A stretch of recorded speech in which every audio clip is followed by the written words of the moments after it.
Hello मुलांनो, कसे आहात? मी तुमची लक्ष्मी आजी. तर आज आपण पूर्णांकयुक्त अपूर्णांकांची बेरीज करणार आहोत. पूर्णांकयुक्त अपूर्णांक म्हणजे काय?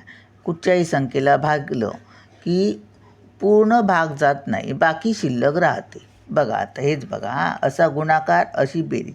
8 त्रिक 24 आणि 2 किती? 26. हेच गणित बघा, 26 भागिले हे 3 करूया. 3 8 24 वजा केले. 6तून 4 गेले 2, 2तून 2 गेले 0, म्हणजे बाकी 2 राहिली. तीच ही बाकी वर.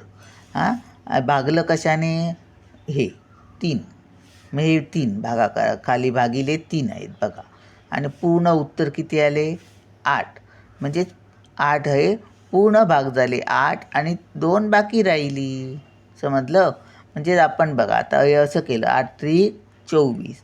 24मध्ये हे बाकी राहिले ते 2 मिळवले. किती झाले? 26 झालेत ना. तसंच आहे ते. चला मग करूया पटापट आता. म्हणजे याचा अर्थ 8 गुणिले 3, म्हणजेच हे असं. हे बघा, छेदस्थानी 3 आहेत. तर बरोबर 8 गुणिले 3 आणि बाकी मिळवायची, म्हणजे अधिक हे 2 झाले. छेदस्थानी भागाकारात आहेत ते 3 अधिक. तसंच हे पण 6 गुणिले 3 अधिक 1, छेदस्थानी 3 बरोबर. आता हे सोडवूया. 8 त्रिक 24 आणि 2 26 छेद 3 अधिक आहे तसंच 6 त्रिक 18 आणि 19 छेद 3.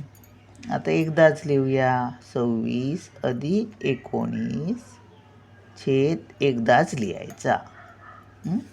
बरोबर 9 आणि 6 15, 15 5 हातचाला 1, 1 आणि 2 3 आणि 1 4 हातचा भागिले 3. आता अजून ह्याला भाग जातो का? जातो बघा. 3 1 3, 3 1 3, 1 राहिला 15 झाले, 3 5 15, म्हणजे उत्तर आलं 15. समजलं? चला मग भेटूया.